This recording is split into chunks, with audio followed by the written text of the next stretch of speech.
Hello guys, I'm Teja Reddipalli and welcome back to my channel. So basic గా ఈ రోజు మన టాపిక్ వచ్చేసి మనం యుఎస్ కి రావాలంటే ఫస్ట్ ఏం చేయాలి, లైక్ ఏ యూనివర్సిటీ అంటే ఒక F1 స్టూడెంట్ లాగా రావాలంటే F1 వీసా స్టేటస్ తోటి స్టూడెంట్ లాగా యుఎస్ కి ఎంటర్ అవ్వాలంటే ఏం చేయాలి. సో బేసికల్లీ F1 స్టేటస్ అనేది స్టూడెంట్స్ కి ఇస్తారు. Either it can be bachelors or masters, ఏదైనా కానీ స్టూడెంట్స్ కి F1 వీసా అని ఇస్తారు. సో బేసిక్ గా మనం రెండు విధాలుగా రావచ్చు, ఒకటి బ్యాచులర్స్ కి, ఒకటి మాస్టర్స్ కి. ఇంకా మనం ఏమైనా చేయాలనుకున్నా కూడా రావచ్చు. సో బేసిక్ గా ఏంటంటే మాస్టర్స్ కి వచ్చే వాళ్ళు ఎలా, బ్యాచులర్స్ కి వచ్చే వాళ్ళు ఎలా. మాస్టర్స్ కి వచ్చేసి మొత్తం 30 క్రెడిట్స్, అంటే యావరేజ్ గా అందరికి 30 క్రెడిట్స్ ఉంటాయి. ఇన్ కేస్ ప్రీ రిక్విజిట్స్ అనేది ఉంటే, అంటే ప్రీ రిక్విజిట్స్ అంటే మన ప్రీవియస్ బ్యాచులర్స్ లో చేసింది మాస్టర్స్ లో ఇప్పుడు డిఫరెంట్ ఉంటే, ఒకవేళ అంటే ఫర్ ఎగ్జాంపుల్ నా కేసు తీసుకుంటే నేను ఎలక్ట్రానిక్స్ అండ్ కమ్యూనికేషన్ ఇంజనీరింగ్ నా బ్యాచులర్స్ లో చేసిన, అండ్ ఇప్పుడు నేను మాస్టర్స్ లో కంప్యూటర్ సైన్స్ చేస్తున్నా. సో దానికి రెండు డిఫరెంట్ స్ట్రీమ్స్ కాబట్టి సో నాకు 2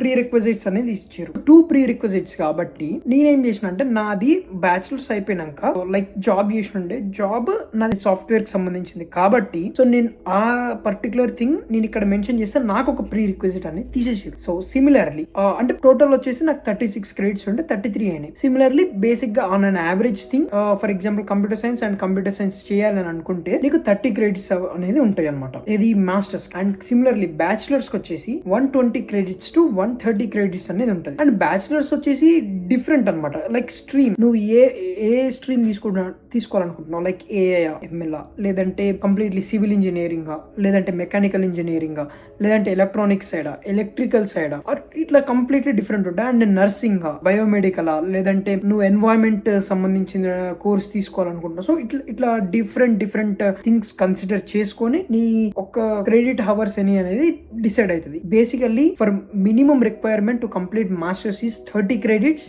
for overall masters and 120 credits for bachelor. So minimum అనమాట, ఇది కన్సిడర్ చేయాల్సి ఉంటుంది ఎవరైనా. అండ్ నీకు అమౌంట్ అనేది కూడా దాన్ని బట్టి డివైడ్ అవుతుంటది అనమాట ఎవ్రీథింగ్. సో బ్యాచులర్స్ కి వచ్చే వాళ్ళు ఏంటంటే నీకు ఆల్రెడీ ఇంటర్మీడియట్ ఆర్ +2 అయిపోయి ఉంటది. సో దాని త్రూ లో మనం నెక్స్ట్ మనం చేయాల్సింది ఏంటంటే యూనివర్సిటీస్ ని చూసుకోవాలి. సో బేసిక్ గా ఎవరైనా చేసేది ఏంటంటే, మాస్టర్ స్టూడెంట్స్ అయినా బ్యాచులర్ స్టూడెంట్స్ అయినా ఎవరైనా ఏం చేసేది అంటే, కన్సల్టెన్సీని చూసుకొని కన్సల్టెన్సీ దగ్గరికి వెళ్ళి నాకు ఇది రిక్వైర్మెంట్ ఈ యూనివర్సిటీలో నాకు కావాలనుకుంటున్నాను, సో నెక్స్ట్ ఇది అని చెప్పేసి చెప్తారు. వాళ్ళు ఏం చెప్తారు, అరే బాబు నువ్వు GRE, IELTS or TOEFL or else Duolingo ఇవన్నీ చేసుకొని రా, స్కోర్స్ తోటి రా, దెన్ నేను నీకు ఏ యూనివర్సిటీ వస్తుందో నేను చూస్తాను. అండ్ దెన్ దానికి అమౌంట్ అయితే అమౌంట్ పే చేసేసి దాని తర్వాతకి మనం సెట్ చేసేసుకొని అప్లికేషన్ చేసేసుకుంటే వచ్చేస్తే వస్తుంది, లేదంటే లేదు అని చెప్పేసి చెప్తారు. బట్ ఈ ప్రాసెస్ ఏంటి అనేది నేను చెప్తాను. సో ఫస్ట్ పాయింట్ వచ్చేసి GRE వచ్చేసి అన్ని ఎబిలిటీస్ ని టెస్ట్ చేస్తుంది. లైక్ ఫర్ ఎగ్జాంపుల్ గ్రామర్, నీ యొక్క థింకింగ్ ఎబిలిటీ, నీ యొక్క పజిల్ సాల్వింగ్ అండ్ ఎవ్రీథింగ్ అన్ని ఇంక్లూడ్ అయి ఉంటాయి దాంట్లో. అండ్ ఇంకోటి వచ్చేసి ఇంగ్లీష్ టెస్ట్ అనేది IELTS, TOEFL or Duolingo. So 3 విధాలుగా డివైడ్ అయి ఉంటాయి. అంటే లైక్ 3 ఎగ్జామ్స్ రాసుకొని రావచ్చు. నేను వచ్చేసి Duolingo రాశాను, కొంతమంది IELTS రాస్తారు, కొంతమంది TOEFL రాస్తారు.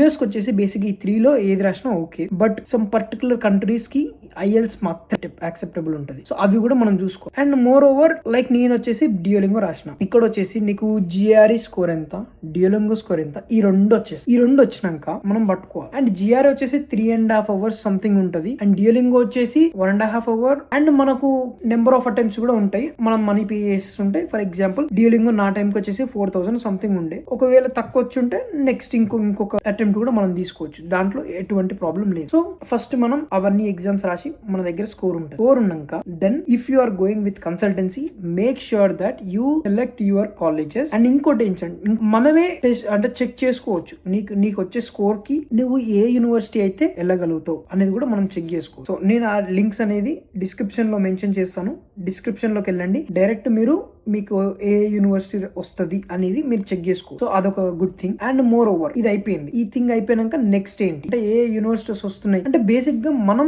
మెయిన్లీ చూడాల్సింది ఫ్యూ థింగ్స్ ఉంటాయి. ఒకటి నీకు వచ్చిన స్కోర్, సెకండ్ నువ్వు చూస్ చేసుకునే సబ్జెక్ట్స్. సో ఇక్కడ వచ్చేసి నీకు సబ్జెక్ట్స్ కూడా డిఫరెంట్ ఉంటాయి. అండ్ థర్డ్ వచ్చేసి నీ ఎక్స్పెన్సెస్. సో నువ్వు ఎంత అయితే ఇన్వెస్ట్ చేసుకోగలుగుతావు నీ మీద నువ్వు, అంటే ట్యూషన్ ఫీ ఎంత అనేది కూడా నువ్వు నోట్ చేసుకోవాలి. అంటే ఎవ్రీథింగ్ వీ షుడ్ కన్సిడర్ అనమాట. అండ్ ముందే చెప్తున్నాను, ఎవరైతే యూఎస్ కి వద్దాం అనుకుంటున్నారో వాళ్ళు మనీ ముందే సెట్ చేసుకుని పెట్టుకో. 5-6 months కి అయితే మినిమం. సో మనం ఇవన్నీ రెడీ చేసుకుని పెట్టుకున్నాం. నెక్స్ట్ మనకి ఏదైతే ఫిల్టర్ చేసేసుకొని మన ఫ్యూ యూనివర్సిటీస్ కూడా వచ్చేసినాయి. దెన్ అదే యూనివర్సిటీ వెబ్సైట్ కి వెళ్ళాలి. ఇక్కడ థర్డ్ పార్టీ అనేది ఇంక్లూడ్ అవ్వదు. నువ్వు ఏ ఒక్క థర్డ్ పార్టీకి వెళ్ళాల్సిన అవసరం లేదు. అండ్ అసలు యూనివర్సిటీస్ కూడా యాక్సెప్ట్ చేయవు. సో నువ్వు ఓన్లీ 2 ways లో వెళ్ళొచ్చు. First direct university website, second consultancy వాళ్ళు కూడా యూనివర్సిటీ వెబ్సైట్ కి వెళ్ళి చూస్తారు. నువ్వు మెయిన్లీ కన్సల్టెన్సీ వాళ్ళ దగ్గరికి వెళ్ళాలనుకున్నా, నువ్వు అప్లై చేయాలనుకున్నా ఒక జీమెయిల్ అనేది రెడీగా పెట్టుకో. దెన్ స్ట్రైట్ అవే నీకు వచ్చిన నువ్వు ఫిల్టర్ చేసుకున్న యూనివర్సిటీకి డైరెక్ట్ వెళ్ళి నువ్వు పర్టికులర్ యూనివర్సిటీ సెలెక్ట్ చేసుకుంటే, ఫర్ ఎగ్జాంపుల్ నా south east Missouri state university, నా యూనివర్సిటీ వచ్చేసి నేను అప్లై చేసుకున్న టైంలో $60 ఛార్జ్ చేసేది అప్లికేషన్ వేయడానికి. సో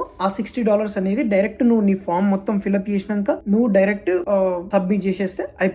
అట్లా నువ్వు ఒక 5-6 యూనివర్సిటీని సెలెక్ట్ చేసేసుకొని దానికి నువ్వు అప్లై చేయాలి. అప్లై చేసినాక నీకు వచ్చేసి ఈ రిజల్ట్ రానికి మోర్ ఓవర్ ఓన్లీ 5-6 కూడా కాదు, నీకు నచ్చితే ఇంకెక్కువ కూడా అప్లై చేసుకో. సో బేసికల్లీ నువ్వు అప్లై చేసుకున్నాక నీకు ఆ రిజల్ట్ రానికి ఖచ్చితంగా ఒక 20 to 1 month or 1.5 month or 2 months కూడా పడుతుంది. సో నువ్వు ఈ టైం ఫ్రేమ్ ఏదైతే ఉందో 2 months plus buffer 1 month 3 months time పెట్టుకుని ఈ 3 months ముందే నువ్వు అప్లై చేయాలి. ఫర్ ఎగ్జాంపుల్ ఫాల్ 2027 కి అప్లై చేయాలంటే నువ్వు ఇక్కడ డిసెంబర్ లోనే నీ అప్లికేషన్ పడిపోయాలి. అట్లయితే నీకు చాలా టైం ఉంటుంది. నువ్వు ఫ్రీ ఉండొచ్చు, ఫ్రీ ఆఫ్ థాట్ ఉండొచ్చు, ఫ్రీ ఆఫ్ ఏదైనా నువ్వు నీ పనులన్నీ నువ్వు ఫ్రీగా చేసుకోవచ్చు. అండ్ మోర్ ఓవర్ నీకు వీసా స్లాట్స్ అనేది కూడా చాలా ఇంపార్టెంట్.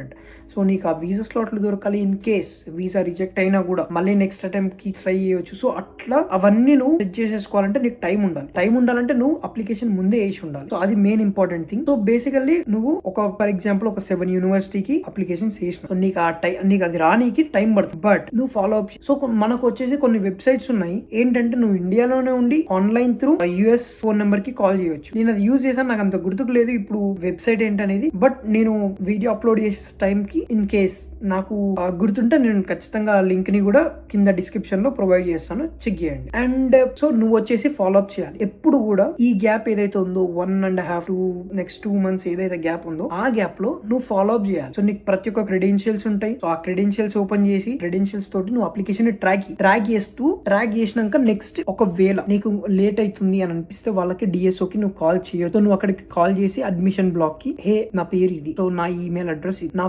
స్టేటస్ ఏంటి, ఇంకెంత టైం పడుతుంది. సో నువ్వు ఇట్లా కంటిన్యూస్ గా చేస్తూ ఉంటే వాళ్ళు కూడా నీకు కొంచెం త్వరగానే అయిపోయేటట్టు చూస్తారు. సో ఈ ప్రాసెస్ అంతా అయిపోతుంది. అండ్ మధ్యలో వాళ్ళు కూడా ఏమైనా డాక్యుమెంట్స్ అడిగే ఛాన్స్ ఉంటుంది. ఫర్ ఎగ్జాంపుల్ నీ ట్రాన్స్క్రిప్ట్స్ కానీ నీది ఇంకేమన్నా ఒకవేళ నువ్వు వర్క్ చేసి ఉంటే నీ వర్క్, ఎందుకంటే వాళ్ళు వెరిఫై చేసుకుంటారు. ఇక్కడ మనకు ప్రీ రిక్వెజిట్స్ అని వచ్చే ఛాన్స్ కూడా ఉంది. నాకు కూడా వచ్చింది 2 ప్రీ రిక్వెజిట్స్ వస్తే నాకు ఎక్స్పీరియన్స్ ఉందని చెప్పేసి నేను ఆ ప్రూఫ్ చూపించుకుని ఒకటి ప్రీ రిక్వెజిట్ తీసేపించుకున్నా. సో అలానే మనం కూడా మన ఎక్స్పీరియన్స్ అండ్ వాళ్ళు ఇచ్చే ప్రీ రిక్వెజిట్ సేమ్ ఒకవేళ అలైన్ అయితే, అంటే ఆ సబ్జెక్ట్ గానీ మన ఎక్స్పీరియన్స్ గానీ 2 సేమే అయితే అది తీసేస్తారు. సో అది మనం మాట్లాడుకోవాలన్నమాట వాళ్ళు కాల్ చేసి గానీ, లేదంటే అక్కడికి వెళ్ళి గానీ, లేదంటే ఈమెయిల్ త్రూ. సో ఇక్కడ వచ్చేసి మోడ్ ఆఫ్ కమ్యూనికేషన్ అనేది ఈమెయిల్ కూడా చాలా ఈజీ ఉంటది. అండ్ వాళ్ళు రెగ్యులర్లీ, అమెరికన్స్ ఎట్లా అంటే రెగ్యులర్లీ మెయిల్ చెక్ చేస్తూనే ఉంటారు. మనకు అట్లా నో ప్రాబ్లం, మనం ఈమెయిల్ త్రూ లో కూడా చేయొచ్చు. నెక్స్ట్ సో ఇదంతా అయిపోయింది. నీకు ఫర్ ఎగ్జాంపుల్ ఒక 2 to 3 I-20s కూడా వచ్చినాయి. I-20s అంటే ఏంటంటే it's a kind of everything will be printed out in that. అంటే నీ సెవిస్ ఐడితో సహా ప్రతి ఒక్కటి ప్రింట్ అయ్యి వస్తుంది. ఏంటంటే ఈ పర్టికులర్ పర్సన్ కి దీంట్లో అడ్మిషన్ ఉంది, అతని ట్యూషన్ ఫీజు ఎంత, అండ్ నీ సెట్ ఆఫ్ రూల్స్ అవన్నీ ప్రింట్ అయ్యి ఉంటాయి అనమాట. సో అది నీకు సెండ్ చేస్తారు. అది వచ్చిందంటే ఇంకా నీకు సెట్ అయిపోయినట్టే. అది పట్టుకోవాలి. నెక్స్ట్ DS-160 అనే ఫామ్ ఉంటది, అది నువ్వు ఫిల్అప్ చేయాలి. అది నువ్వు హెల్ప్ కూడా తీసుకోవచ్చు, బట్ అక్కడ మెన్షన్ చేయాలన్నమాట. అండ్ నువ్వు ఎందుకు వెళ్తున్నావు, నీ రీజన్ ఏంటి, నువ్వు ఎప్పుడు వస్తావు, నీ సిబ్లింగ్స్ ఎవరైనా ఉన్నారు. సో ఇదంతా కూడా ఉంటది. నేను DS-160 ఫామ్ ని కూడా నేను మళ్ళీ ఎక్స్ప్లెయిన్ చేస్తాను, అది సపరేట్ వీడియోలో ఎలా ఫిల్ చేయాలి ఏంటనేది నేను ఎక్స్ప్లెయిన్ చేస్తాను. నెక్స్ట్ వచ్చేసి అదంతా నువ్వు ఫిల్ అప్ చేసినాక నెక్స్ట్ స్లాట్స్, వీసా స్లాట్స్ అని ఉంటాయి. సో ఆ స్లాట్ ని బుక్ చేసుకోవాలి. ఆ స్లాట్ బుక్ చేసినాక వీసా ఇంటర్వ్యూ కి నువ్వు రెడీ అనమాట. స్లాట్ కూడా 2 ఉంటాయి, ఒకటి బయోమెట్రిక్, ఇంకోటి వీసా ఇంటర్వ్యూ. బయోమెట్రిక్ వచ్చేసి నువ్వు వెళ్ళాక వాళ్ళు నీ ఫోటో అండ్ నీ ఫింగర్ ప్రింట్స్ అవన్నీ క్యాప్చర్ చేసుకొని పెట్టుకుంటారు. నెక్స్ట్ నీ పాస్పోర్ట్ మీద వెనకాల ఒక స్టిక్కర్ కూడా ఇస్తారనమాట. సో నువ్వు నెక్స్ట్ నీ ఇంటర్వ్యూకి వెళ్ళేటప్పుడు నీ పాస్పోర్ట్ అండ్ నీ థింగ్స్ తీసుకొని వెళ్ళాలి. అండ్ బయోమెట్రిక్ వెళ్ళేటప్పుడు కూడా నువ్వు కొన్ని ఇంపార్టెంట్ థింగ్స్ నువ్వు అంటే తీసుకొని వెళ్ళాల్సి ఉంటుంది. I-20 పాస్పోర్ట్, సెవిస్ రిసీట్ అని ఉంటుంది. సో ఆ సెవిస్ receipt and all those things నువ్వు తీసుకొని వెళ్ళాలి. సెవిస్ వచ్చేసి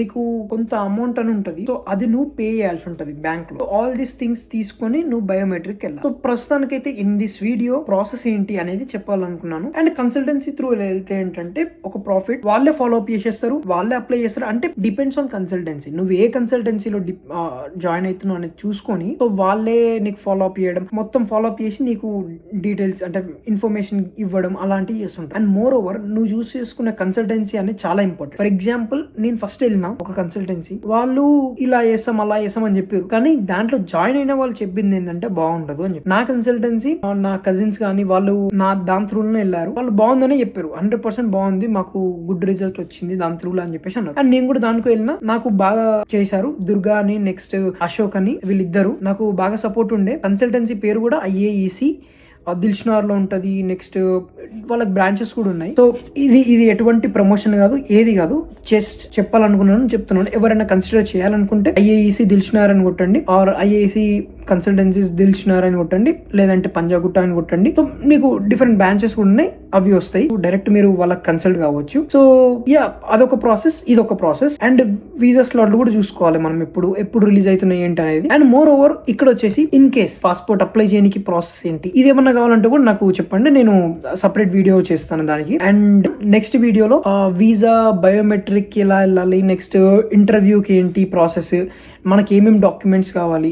అండ్ ఇక్కడ వచ్చేసి నువ్వు అప్లై చేసేటప్పుడు నీకు కావాల్సిన డాక్యుమెంట్స్ ఏంటంటే based on university. Some universities already నీకు ఇంత అమౌంట్ కావాలి, నీకు బ్యాంక్లో ఇంత అమౌంట్ ఉంది అని చూపించాలంటారు. సో వాళ్ళకి నువ్వు కొంత అమౌంట్ చూపించాల్సి అంటే బ్యాంక్ స్టేట్మెంట్ కానీ, లేదంటే ఆ బ్యాంక్ లో ఇంత అమౌంట్ ఉంది అని చెప్పేసి ఆఫీసర్ సిగ్నేచర్ ఉంటుంది, bank manager signature with stamping and all those, అది కూడా నువ్వు సబ్మిట్ చేయొచ్చు. Or else some universities affidavit అడుగుతుంది ఏంటంటే నీ బ్యాంక్ లో ఇంత అమౌంట్ ఉంది అని చెప్పేసి, అంటే నీ దగ్గర ఇంత సేవింగ్స్ ఉంది అని చెప్పేసి అఫిడవిట్ ఇవ్వమంటారు. సో అది కూడా మనం సబ్మిట్ చేయాల్సి ఉంటుంది. అండ్ బేసిక్ థింగ్ ఏ యూనివర్సిటీ కన్నా కావాల్సింది ఏంటంటే నీ ట్రాన్స్క్రిప్ట్స్ కానీ, లేదంటే soft copy of the transcripts or ఏదైనా ఓడి కానీ ఏదైనా వాళ్ళకు ఇచ్చేస్తే సరిపోతుంది. అది బేసిక్ థింగ్ ఏ యూనివర్సిటీ కన్నా కావాల్సింది. అండ్ ఆల్సో నీ పాస్పోర్ట్ నెంబర్. సో ఇవి బేసిక్ థింగ్స్. నీకు పాస్పోర్ట్ ఉండాలి, నెక్స్ట్ నీ transcripts or soft copy of your things.